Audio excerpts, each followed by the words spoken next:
Bienvenue dans Real Economy. Nous sommes en Espagne et au Portugal pour regarder comment les réformes structurelles sont mises en œuvre et si la patience et la cohérence sont les qualités requises pour en voir les résultats concrètement. Nous nous sommes rendus au Portugal pour voir pourquoi les réformes de structure ne sont pas si simples à appliquer. Nous demanderons à l'économiste Gail Allard quels sont les obstacles dans la mise en œuvre de ces changements. Et comme beaucoup d'entre nous s'interrogent sur l'opportunité d'une telle politique très douloureuse socialement, nous nous attarderons à la question de la réforme du marché du travail en Espagne. Mais combien d'entre nous comprennent vraiment ce que sont les réformes structurelles? J'ai avec moi ici un petit groupe, posons-leur la question. Vous comprenez ce que veut dire réforme structurelle? Non, je ne sais pas. Voyons 2 sur 3, une raison de plus de recourir à une séance de rattrapage.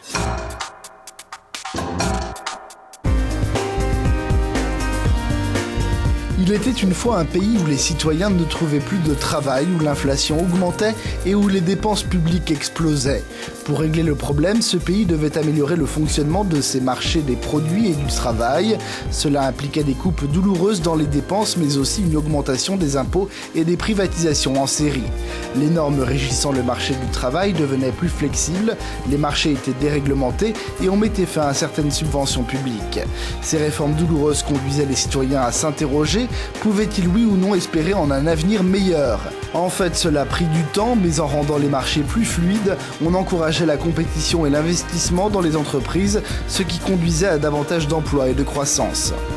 Les réformes réparent les déséquilibres dans une économie, mais chaque pays doit comprendre pour lui-même quelles sont les meilleures réformes structurelles pour sa propre économie.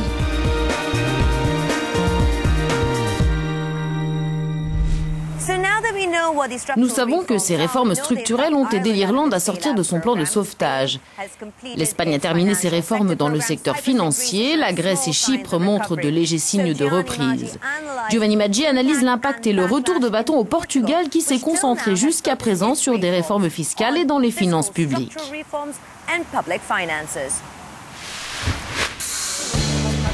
Le Portugal a lancé des réformes, mais selon la Commission européenne, il y a encore une nette marge de progression après la réforme du marché du travail. Celle de l'administration publique a suscité les conflits.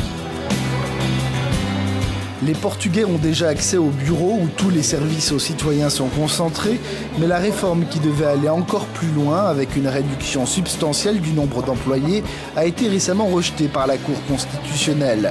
Le gouvernement doit donc trouver des économies ailleurs, de l'ordre de 700 millions d'euros environ. Le Portugal est sorti en mai dernier du programme de sauvetage des 78 milliards d'euros en 3 ans. Mais ce programme a aggravé la situation de la dette publique. Et si le retour sur les marchés financiers a été encourageant, avec un intérêt raisonnablement bas pour les obligations d'État, l'économie s'est encore contractée au premier trimestre 2014. Les réformes sont jugées essentielles pour renouer avec la croissance. D'après les entrepreneurs, la réforme fiscale et la réforme de l'État apparaissent indispensables. La bureaucratie pèse tellement aujourd'hui sur le business qu'elle nous suffoque et elle empêche le développement normal de l'activité. Au terme de quelques formalités, je peux créer ma boîte en 1 heure, mais ensuite il faut 3 ou 4 ans pour obtenir toutes les autorisations. Il y a une force d'inertie bureaucratique qui n'est pas acceptable. Des doutes sont apparus pour savoir si on pouvait maintenir ce niveau de dette publique dans la durée. Ces doutes se sont exprimés dans un manifeste signé par 60 intellectuels, économistes et responsables politiques. Le manifeste dit que le Portugal, pour renouer avec la croissance, ce qui est indispensable, doit alléger les charges annuelles de sa dette. Nous nous situons dans le contexte européen. Nous devons trouver une solution qui conduise à la réduction des intérêts, ce qui est important, et au report des échéances de paiement. En tout cas, pour les pays qui peuvent répondre à leurs obligations financières.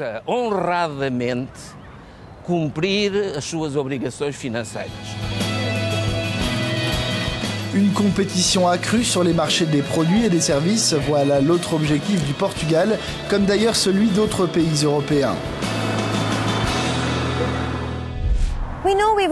En se serrant la ceinture, les Européens ont permis à leur gouvernement de réduire les déficits dans l'Union européenne et l'eurozone cette année.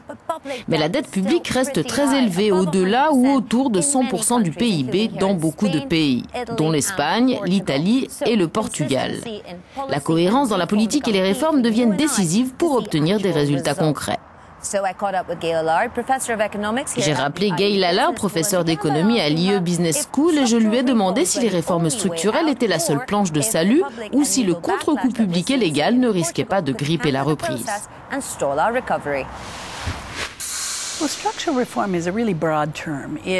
Réforme structurelle est une expression assez large et souvent mal employée. Nous parlons d'ajustements structurels et je vois les gouvernements insister surtout sur la dimension fiscale de ces ajustements. Le bon côté des choses avec les réformes structurelles, c'est que souvent, ça ne coûte pas cher. Ça ne coûte rien de changer une norme. Ça ne coûte rien de faciliter le business. Mais attention, il y a beaucoup de résistance au niveau national. Des pays comme le Portugal, l'Espagne ou la Grèce ont souffert de voir ces réformes imposées. Ça peut conduire à un retour de manivelle plus important que ce que nous connaissons habituellement. Comment se fait-il que l'on parle si souvent de réformes structurelles dans ces pays, mais pas de la réforme du marché des produits? C'est surprenant, en effet. Il y a tous ces leviers comme rendre plus facile l'investissement, l'ouverture ou la fermeture d'un business, ou enregistrer un produit ou déposer un droit de propriété. Tout cela, c'est gratuit. J'ai du mal à comprendre pourquoi un pays comme l'Espagne a été si lent à adopter ce genre de réforme, alors que la partie fiscale de ces changements est-elle si douloureuse. Que feriez-vous aujourd'hui si vous étiez dans la position de faire redémarrer la croissance? À travers la destruction d'emplois, la baisse des revenus, les entreprises essaient de survivre comme elles peuvent. Elles ont compris comment réduire les salaires, ce qui ne s'était jamais produit jusque-là, ou comment mieux manager les équipes, inciter chacun à devenir plus efficace, à dénicher de nouveaux marchés. Je crois que le moment est venu où les gens réalisent le besoin d'être plus compétitifs. Les gouvernements doivent saisir au vol cette opportunité et bien vendre cet objectif à leurs opinion publique. Cela va nous aider à être compétitifs sans avoir besoin de dépenser plus. Cela va nous aider à améliorer notre système de retraite et à mieux prendre soin de nos aînés à l'avenir. Les gens comprendront. Voici un instantané de l'Espagne. Le pays est sorti de la récession l'année dernière. Le chômage reste très élevé, mais il s'est stabilisé. Si les grandes données macroéconomiques sont plutôt encourageantes, sur le terrain, la situation reste très difficile. Le pays ne parvient pas à faire face à la pauvreté et à l'exclusion sociale. Monica Pina s'est intéressée à une histoire symptomatique de la crise sociale en Espagne. Les usines de Fuenlabrada étaient considérées autrefois comme la force motrice de Madrid. Aujourd'hui, elles incarnent la crise. Beaucoup d'entreprises ont mis la clé sous la porte, mais Paco, opiniâtre, continue d'envoyer son CV un peu partout.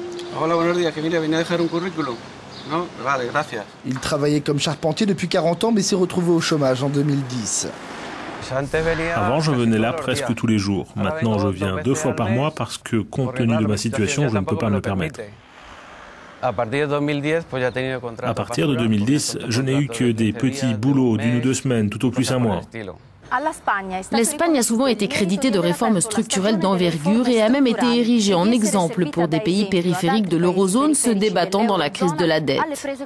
Pourtant, sa réforme du travail a été extrêmement controversée. Depuis qu'elle a été adoptée il y a 2 ans, le nombre de personnes sans emploi a continué d'augmenter, dépassant les 6 millions en 2013. À présent, il diminue. Le nombre de chômeurs était de près de 5,4 millions en janvier 2012. 1 mois avant la réforme du marché du travail, il est monté à 6,1 millions en avril 2013 pour retomber aujourd'hui à 5,7 millions. Pour mieux comprendre les effets de cette réforme du marché du travail, nous avons parlé à Juan Iranzo, président de l'Association des économistes de Madrid. Nous bénéficions des réformes. Moins d'emplois ont été détruits qu'avant. La compétitivité s'améliore. Précédemment, certaines lois vous empêchaient de réduire les salaires. À présent, nous exportons et depuis avril, il y a des créations nettes d'emplois. Cela veut dire qu'à court terme, les réformes structurelles bénéficient à toute la société. Mais il est difficile de vendre une telle réforme à des gens comme Paco. Son fils est au chômage, tout comme sa femme Isabelle, qui a perdu son travail de femme de ménage il y a 1 an et demi. Les réformes ont permis davantage de flexibilité, ce qui signifie qu'il est plus facile de licencier les salariés. Depuis la réforme du travail, il licencie davantage qu'avant. Et il licencie d'abord les vieux. Je n'ai même pas eu une seule offre de travail depuis que je suis au chômage. Isabelle vient d'apprendre qu'elle est retenue pour une formation au Pôle emploi espagnol. 67% des plus de 45 ans restent au chômage pendant plus d'1 an. Nous sommes toujours en compagnie de Gail Allard de l'IE Business School. Gail, reparlons de l'Espagne un instant. Quel est le chaînon manquant dans la réforme du marché du travail ? Aucune réforme du marché du travail ne peut générer des emplois si l'économie est en train de couler. L'idéal pour une réforme aussi délicate que celle du marché du travail, ce serait de la mettre en œuvre en période de croissance. Alors vous pourriez voir les effets en 1 an et vous bénéficieriez d'un soutien. Cette réforme a été dévastatrice car elle a simplement permis aux entreprises de licencier plus facilement des personnes qu'elles auraient licenciées de toute façon. Les réformes exigent de tailler dans les dépenses et pourtant, pour favoriser la croissance, il y a besoin de marge de manœuvre budgétaire. Avec le chômage élevé en Europe du Sud, le besoin d'une meilleure formation des salariés est une autre réforme structurelle nécessaire pour aider les jeunes à trouver du travail. L'Europe devrait saisir cette occasion pour réaliser un embryon de transfert fiscal, je pense. Beaucoup de pays commencent à générer des excédents budgétaires. Les gens sont donc prêts au changement. Ils savent que c'est nécessaire. Des réformes sont indispensables et peuvent être adoptées pour stimuler l'économie et qui seraient acceptables pour la plupart des gens. Je pense qu'on peut avoir un sursaut de croissance en Europe et emprunter un sentier différent qui soit celui d'une plus forte compétitivité. Gail, thank you so much for your time.